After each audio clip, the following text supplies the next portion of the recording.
Bon, nous continuons à lire l'Apocalypse, ou du moins nous achevons la méditation de l'Apocalypse.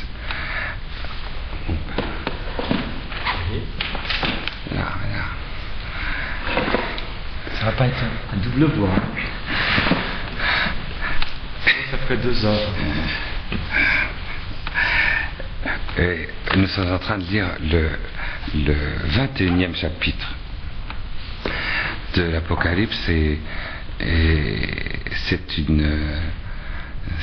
un bonheur pour nous de faire cette lecture dans le sanctuaire de Notre-Dame de Domanova et dans les premières vêpres, les premières vigiles de la fête de Dieu, la fête du Sanctissime Sacrement. C'est la fête de Dieu, vous savez qu'on fête depuis maintenant un quart d'heure. On est rentré dans la fête du Seigneur, du temple de la présence vivante, réelle, effective, personnelle, lumineuse, féconde, attractive, toute aspirante de l'intimité du Père et puis aussi du Saint-Esprit. Alors,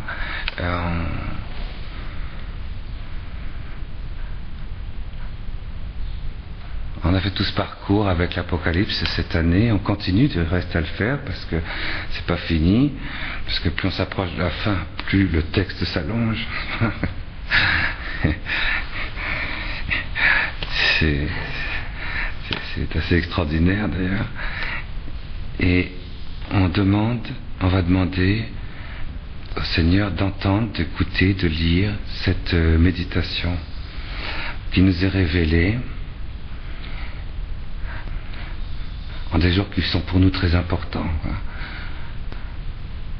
Les jours que nous vivons en ce moment sont des jours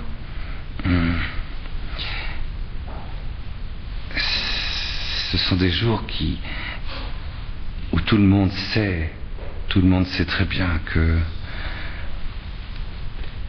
il y a quelque chose de notre temps qui va se déchirer, le temps va s'ouvrir. J'allais dire, le temps va s'épanouir. Et tout le monde sent très fort ça. Pour ça que si on n'est pas très profondément enraciné dans la lumière de la foi, dans la lumière sénatoriale de la foi, alors il y a une course en avant, une course hystérique en avant. On sent que le vent court trop vite. Et le temps, lui, s'affole un peu. À l'approche de l'éternité, le temps est aspiré, si je puis dire. Et l'Église, c'est ça, c'est le lieu de l'humanité, le lieu de la terre et de la création, où le temps s'ouvre. Nous sommes les saints des temps qui s'ouvrent. C'est beau ça, moi j'aime bien. Et quand on lit l'Apocalypse, nous sommes les saints des temps qui s'ouvrent. Le temps s'ouvre. Vous voyez, regardez, je prends un instant, c'est difficile de prendre le temps entre ses mains. Pourtant la prière, c'est bien ça. La prière, c'est bien ça. Je prends un instant, du mieux que je peux. C'est très difficile de prendre un instant entre ses mains, mais je prends un instant et je l'ouvre. Et hop, je l'ouvre. Je peux échapper au temps, si je puis dire, mais si je veux vraiment rentrer dans l'instant présent, si je veux vraiment saisir le temps, il faut prier. Celui qui ne prie pas ne saisit rien du temps.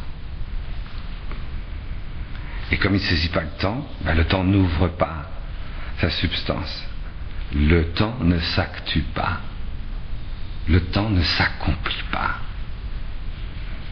Le temps, comme toute chose créée par Dieu, est fait pour s'accomplir. Dans les énergies profondes de l'éternité, vous voyez. L'instant présent est fait pour ça. Le psychisme, la bête de la mer, nous a tellement habitués à vivre dans le passé ou dans l'avenir, c'est-à-dire dans l'angoisse et l'inquiétude, que du coup on ne saisit plus notre temps. L'Apocalypse nous remet dans le temps. Et le temps que nous vivons, c'est le temps de l'Église de Jésus. C'est le temps de la Jérusalem spirituelle. C'est le temps de cette Jérusalem spirituelle qui va avoir pouvoir sur la matière, elle a déjà pouvoir sur la matière avec la transsubstantiation, qui va avoir pouvoir sur toute matière, qui va avoir pouvoir sur toute lumière, et qui va avoir surtout pouvoir sur le temps. C'est beau, hein, savoir ça, je trouve. C'est pas théorique, hein, puisque c'est tout le problème de la prière, vous le savez bien. Nous le savons tous très bien. Le problème de la prière, c'est ça. C'est comment est-ce que je vais faire pour sortir de mon psychisme, de mes évasions, de mes fuites, parce qu'on est un petit peu comme une brodeuse, avec des coups d'épingle dedans, par où il faut pas aller, quoi. Vous voyez ça? Alors, on sait très bien que la prière, c'est quelque chose où tout est tendu. Notre ballon intérieur est tendu par la surabondance de la plénitude et de la vastitude sans limite de la grâce. Si on fait ça, si on est rempli de cette grâce, si on laisse cette invasion sans limite de la grâce, vous voyez, en union avec le monde spirituel de la prière universelle, angélique, et puis glorieuse de l'Église du ciel et de la terre, à ce moment-là, on est tout tendu, on attend qu'il y ait cette invasion, et on vit de cette invasion, de l'éternité, de la durée éternelle, intensifiante, accomplie de Dieu. Et on reste suspendu à cette attention. Et c'est dans cette attention qu'on rentre dans l'Apocalypse. L'Apocalypse ne se lit pas d'une manière symbolique. L'Apocalypse ne peut pas se lire de manière symbolique. Essayez avec l'Apocalypse de lire l'Apocalypse de manière symbolique. Il y a des symboles, hein. Vous n'arriverez pas à grand chose. L'Apocalypse est une révélation sur les personnes.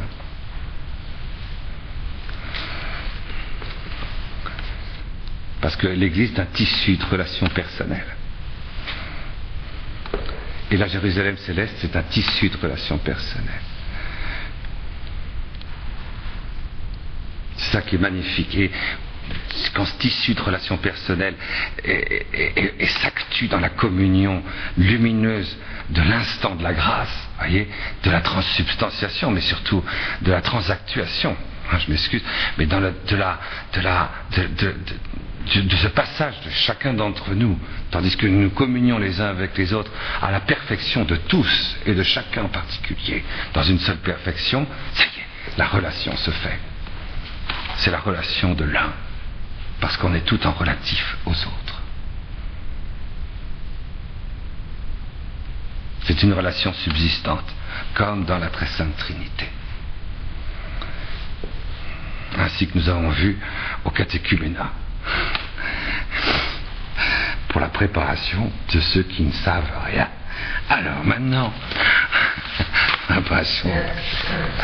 Donc nous allons continuer la méditation. Donc tout ça, c'est bien connu.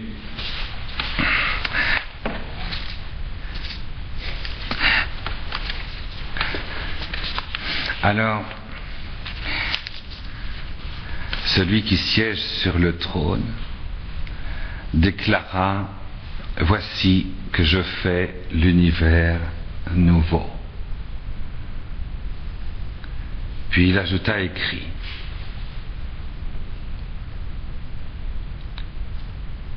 Écrit. Ces paroles sont certaines, sont certitudes, et véritables, et vérité.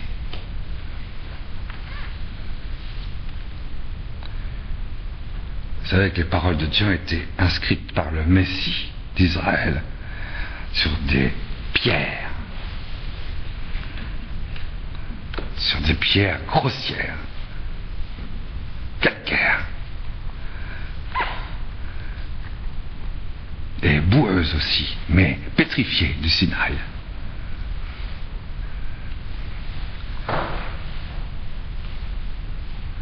Et les paroles de Dieu, de l'Apocalypse, sont inscrites par le Messie, par un rayon laser extraordinaire, et qui vient de son unique résurrection. sur les pierres vivantes de l'Église. C'est inscrit. Ces paroles de l'Apocalypse s'inscrivent de l'intérieur. Et elles réalisent ce pouvoir que le Christ a dans la résurrection et qui ne se manifestera que dans cette inscription à l'intérieur de ceux qui ont entendu l'Apocalypse et qui ont laissé cette inscription s'opérer, se réaliser et inscrire le pouvoir du Christ ressuscité dans son corps mystique vivant entier pour l'ouverture du temps. C'est pour ça que c'est si important de lire l'Apocalypse ensemble. Je vous rappelle, l'Apocalypse, ça se lit en communauté.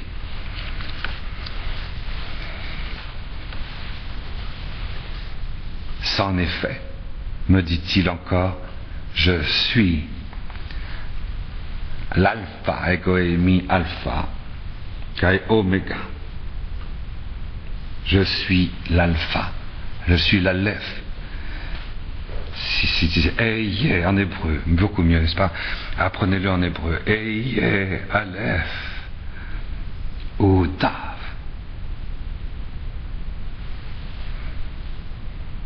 Je suis l'alpha et l'oméga. Eye. Cette parole que Moïse a entendue dans le buisson ardent. Eye. Dieu présent, manifesté sous tes yeux. Eye. L'existence de Dieu de l'intérieur manifestée devant tes yeux. Eye. Je suis. Aleph ou Tav, alpha et oméga. Aleph, vous savez, c'est je suis fondu en un. C'est le principe de tout. Je suis fondu dans le Créateur. Je suis le Créateur. Ou Tav. Tav, en hébreu, la dernière lettre de l'alphabet, c'est ce qui clôture tout. En grec, l'oméga. C'est la fin, c'est l'accomplissement. Et le Tav en hébreu représente le signe de la croix. En hébreu. C'est sûr, le silence de la mort de la croix que Jésus est Dieu accompli.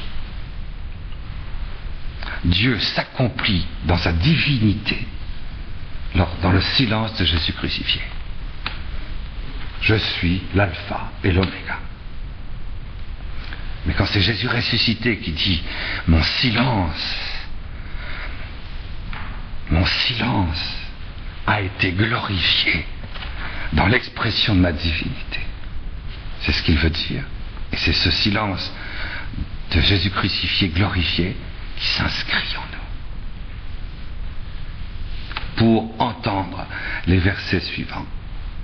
Celui qui a soif, moi, je lui donnerai la source de vie gratuitement. La source. Et la source de vie. La gratuité de la vie divine. Jusque dans sa source. La grâce, vous voyez, elle nous est donnée à l'intérieur de l'Église par les sacrements. Mais nous n'avons pas la source en ayant la grâce. Nous devons des sources d'eau vive, bien sûr. Nous venons celui qui croit en moi, qui vienne à moi, et des sources jaillissantes de vie éternelle jailliront de son sein. Mais là, dans l'Apocalypse, Jésus dit, il faut aller beaucoup plus loin. Il faut aller beaucoup plus loin dans les sources de l'inscription du buisson ardent de la révélation ultime du temps, pour que je puisse inscrire au-dedans de vous la source de la vie. La source de la vie éternelle, c'est le Père.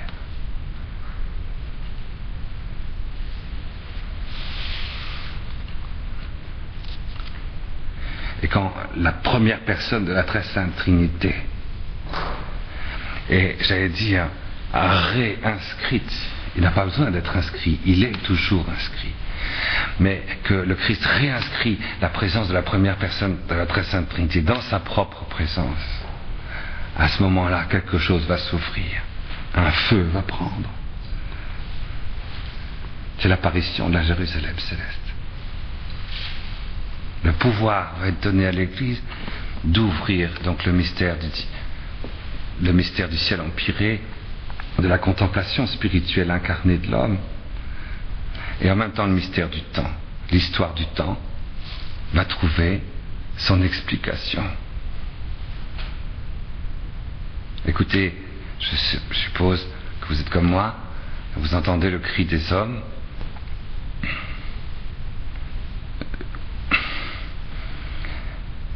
à travers les radios, les télévisions et les journaux. Vous entendez comme moi ce cri. On ne peut pas dire que ce soit un cri très sécurisant. On n'entend pas que ce soit le cri des hommes qui ont compris où était le temps, où était l'humanité, où était l'histoire.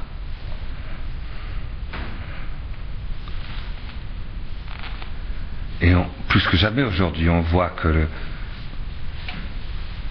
temps échappe, l'histoire, l'humanité, tout échappe à l'homme plus que jamais. C'est pas un progrès, ça. C'est pas normal, ça.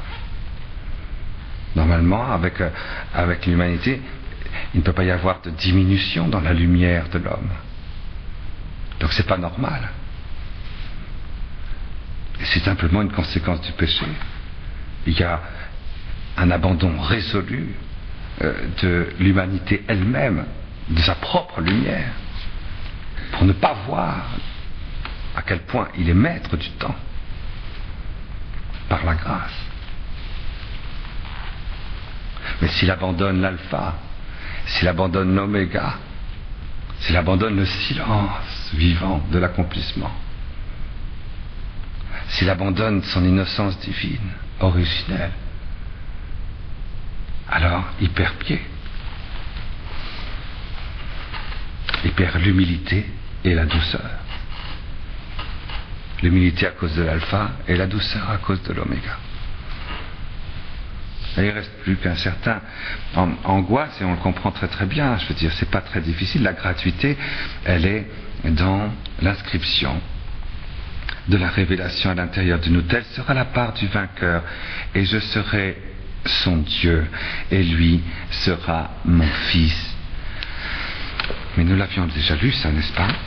Mais les lâches, les renégats, les dépravés, les assassins, les impurs, les sorciers, les idolâtres, bref, tous les hommes de mensonge, leur lot se trouve dans les temps brûlants de feu et de soufre. C'est la seconde mort. Oui, les lâches. On avait fait remarquer la dernière fois, vous voyez, que c'est la lâcheté qui est la porte d'entrée pour l'enfer. La lâcheté. Hein, ce qu'on dit aujourd'hui, il faut être intellectuellement correct. Ça veut dire qu'il faut être un lâche. Il faut être plein de couardise et de lâcheté. C'est la porte de l'enfer, voyez. L'enfer éternel. Après, la liste qui vient, ça court tout seul, comme un ruisseau. Tu ouvres le robinet, t'inquiète pas, l'eau se répand sur le sol. Il n'y a pas de doute, voyez. Eh bien, l'apostasie, les pédérastes, les assassins, les pornographes, les sorciers, les idolâtres, bref, tous les hommes de mensonge. Tous ceux qui sont esclaves, quoi. Voilà. Leur lot se trouve dans les temps brûlants de feu et de soufre. C'est la seconde mort. La première mort, c'est le péché mortel. La seconde mort, c'est l'enfer. Pour l'Apocalypse, hein, je veux dire, pour l'Écriture, c'est comme ça. Donc nous en étions arrivés là. Alors, le 1 des 7 anges aux 7 coupes, rempli des 7 dernières fléaux, s'en vint me dire, voyez, l'ange numéro 1 des 7 coupes. Vous vous rappelez peut-être? Est-ce que vous vous rappelez bien? C'est celui qui était avec sa première coupe, l'ange, l'un des anges. Vous savez, l'un des anges, je me permets avec vous de traduire comme ça, en disant le 1, le Erad, de Angelos, le premier, si vous voulez, le 1. Ça pourrait être un autre que le premier, mais en araméen, en hébreu, qu'est-ce que vous voulez? Le un, ça veut dire premier aussi. Alors je préfère prendre le premier. Le premier, c'est celui qui a versé la coupe de la colère de Dieu sur ceux qui sont marqués par le chiffre de la bête. Alors, il se produit en eux des désastres intérieurs et des ulcères pernicieux, et ils étaient gonflés de cloques et d'ulcères. Ils étaient transformés en bouillon de cloques, d'ulcères. C'est extraordinaire ça. C'est celui-là, c'est cet ange-là.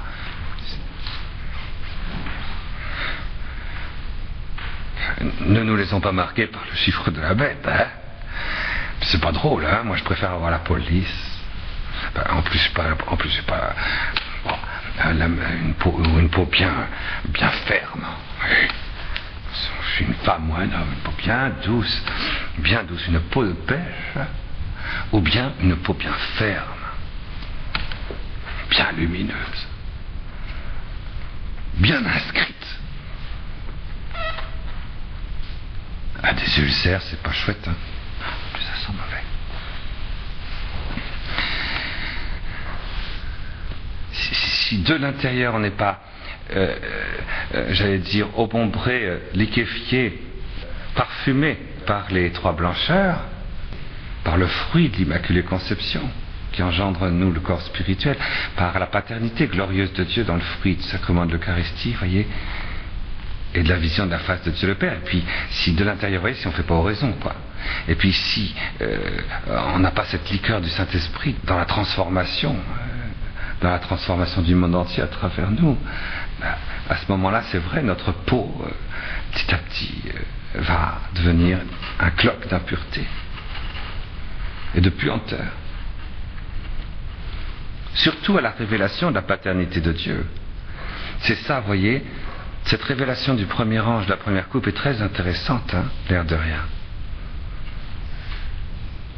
Parce que quand il y aura la parousie, voyez, du Seigneur, quand il y aura cette première trompette, cette première coupe, plus exactement, de la 5e trompette et de la 6e trompette, quand il y aura cette parousie, quand il y aura la révélation, cette grâce de la paternité de Dieu, quand nous sera révélé ce que Joseph a vécu sur la terre à la rencontre de l'Immaculée Conception, il a vu son âme, il a vu l'état de son âme ajustée à Dieu, de son âme ajustée à l'autre, de son âme ajustée à l'un.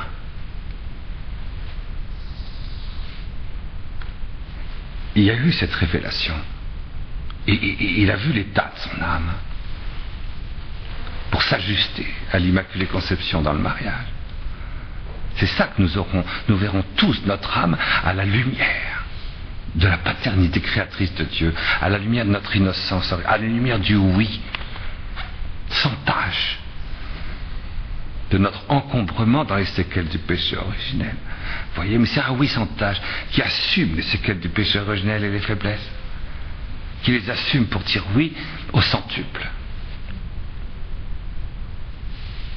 Quand nous verrons, quand le Père, quand par la grâce de Jésus, quand par la grâce de la parousie, par la grâce de l'alpha de l'Apocalypse, du aleph de l'Apocalypse, ce aleph va se ressurgir par une grâce invraisemblable en nous. Vous voyez, la première coupe, c'est ça, c'est extraordinaire. Alors à ce moment-là, oui, si il y a toujours ce refus des sources vivantes de la vie éternelle et de la grâce sanctifiante, ce refus de subsister avec tous dans le Verbe de Dieu par l'Eucharistie, s'il y a ce refus de la lumière de la vérité, de la vision de Dieu, alors à ce moment-là, oui, les hommes vont devenir de l'intérieur horribles à leurs propres yeux, affreux. Et c'est pourquoi le pape Pie XII disait à ce sujet: quand viendra cette heure-là, frères et sœurs, je vous en supplie, ne tombez pas dans la tentation de la révolte.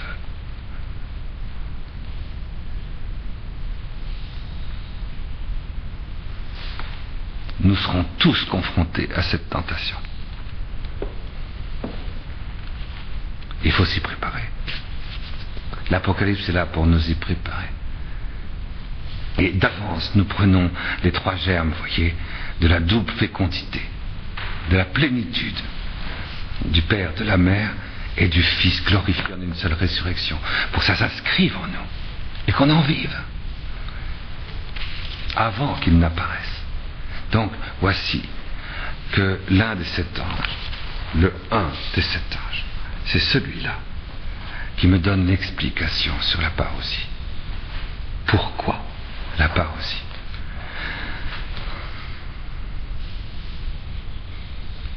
Viens.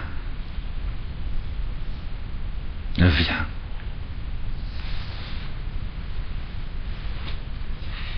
Que je te montre l'épouse, la fiancée, l'épouse de l'agneau. C'est beau ça, hein? C'est beau. S'il y a la parousie, c'est pour les noces de l'agneau. Ça c'est magnifique, hein? Ne prends pas la grâce de l'instant présent en fonction de l'instant qui vient de se passer avant. Tu prends la grâce de l'instant présent pour rentrer dans le temps qui s'ouvre, dans les noces de l'agneau. Viens, Maranatha.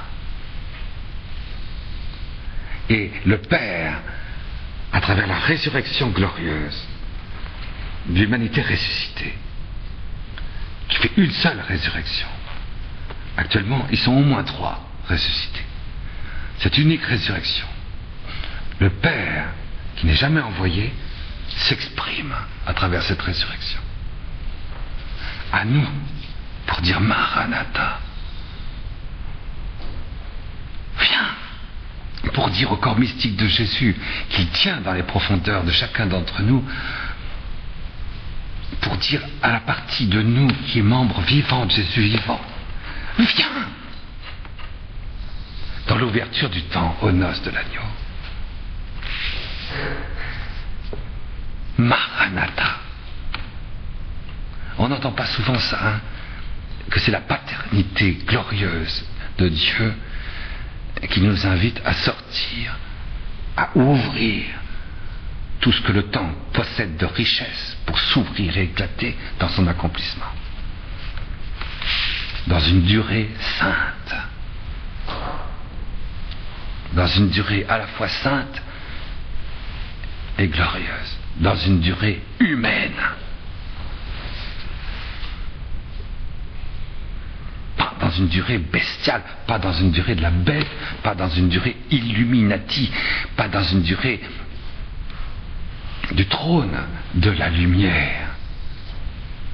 Non, dans la durée du silence du Tav, glorifié. Je suis l'Aleph et le Tav.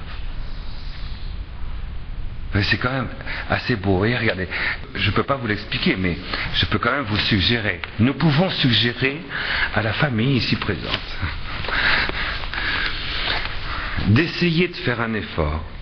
D'essayer de faire un effort tout simple, de contemplation toute simple. C'est de contempler Jésus crucifié. C'est tout simple. Il suffit de rentrer à l'intérieur de Jésus au moment où il est totalement crucifié. Il est mort. C'est très facile. Il faut rentrer à l'intérieur de Jésus, dans le cœur de Jésus, si vous voulez, dans le cœur de Jésus, dans le cœur de Jésus. Rentrez dans cette plaie, installez-vous dans cette source de lumière qui n'est plus une lumière humaine, qui est pourtant dans un corps humain, qui est silencieux. Et le Père engendre dans ce silence un verbe. Il engendre sa propre intériorité, puisque l'intériorité du Père, c'est le Verbe. Et il l'engendre dans une matière ordonnée dans ce temps-ci à l'éternité. Donc je rentre là, je m'engloutis, et ici je trouve la puissance du temps. Eh bien, ça, je sais que cet instant que je touche, dans lequel je m'engloutis, a été emporté dans la gloire de la résurrection, en dehors de ce monde cosmique, dans le trône du Père, eh bien, je vais contempler ce silence de Jésus mort, déchiré, crucifié, mais dans un état glorieux, dans un état de victoire, d'amour sur tout. Je vais contempler Jésus crucifié dans un état de gloire. Je ne vais pas contempler la résurrection, hein? Vous avez compris. Je vais contempler ce silence de l'impuissance du Verbe de Dieu à s'exprimer à travers le corps de Christ, à cause de son sacrifice d'amour. Cette impuissance est multipliée par la gloire. Et je dois contempler ça. Ça, c'est la contemplation du baptisé. Parce que je peux recevoir le baptême, mais si je ne contemple jamais ce que j'ai reçu dans le baptême, c'est ennuyeux.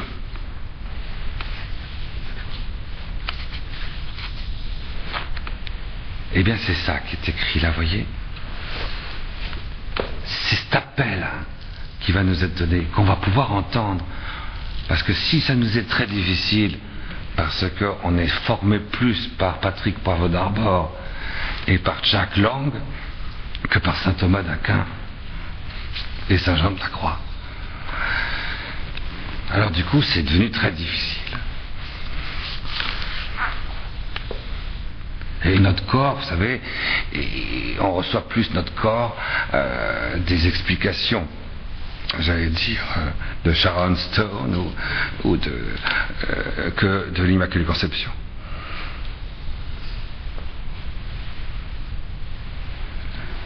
Alors du coup c'est devenu très difficile. Eh bien écoutez, c'est pas compliqué. Lisons l'Apocalypse, ça va devenir très facile.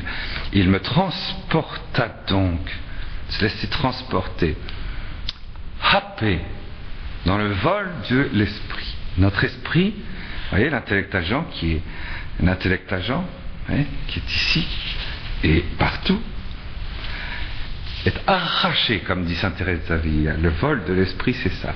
Est arraché. Elle dit c'est un miracle. Est arraché de nous et emporté où ça? Où est-ce que notre intellect agent va-t-il être transporté? Je suis passionné. Sur une montagne d'une grande hauteur, un mystère à la fois immense et très élevé, et me montra la cité sainte, au sommet des mystères, le plus grand des mystères, le plus grand des présences réelles. Ce mystère, ça veut dire présence réelle, hein? Un sacrement, c'est un mystère, le mystère de la foi. Il est grand, le mystère de la foi. Le plus grand et le plus élevé de tous les mystères, c'est le mystère de l'Église. Il me montra la cité sainte, Jérusalem, qui descendait du ciel, du dedans, du face-à-face de Dieu. L'Église ne vient pas des hommes. L'Église vient de Dieu. Je suis l'alpha et l'oméga. Et la croissance de l'Église vient de la fécondité glorieuse de cette paternité de la Sainte Famille glorieuse dans le cri silencieux du Tave glorifié. Avec en elle, au-dedans d'elle, la gloire de Dieu. Elle resplendit telle une pierre très précieuse, comme une pierre de jaspe cristallin. Elle est munie. Pourtant c'est bizarre parce que j'ai regardé un livre comme ça sur les pierres tout à l'heure, cet après-midi, pour voir à quoi ressemblait le jaspe. Et le jaspe n'est pas du tout resplendissant. Un jaspe, c'est une pierre un petit peu opaque, si je puis dire, plutôt marron, enfin, et puis pas tellement resplendissante. Et c'est ça qui est extraordinaire, c'est qu'avec une terre boueuse, la terre d'Adam, Dieu a fabriqué l'Église et l'a transformée en jaspe transparent et resplendissant. j'allais dire le contraire des qualités du jaspe, sont exprimées ici, vous voyez. C'est l'Église fait une humanité qui est boueuse, à partir de la boue, elle fait quelque chose de simple, disons, de simple, de resplendissant, c'est-à-dire que la lumière peut passer sur elle et briller. Et puis, elle est vraiment splendide.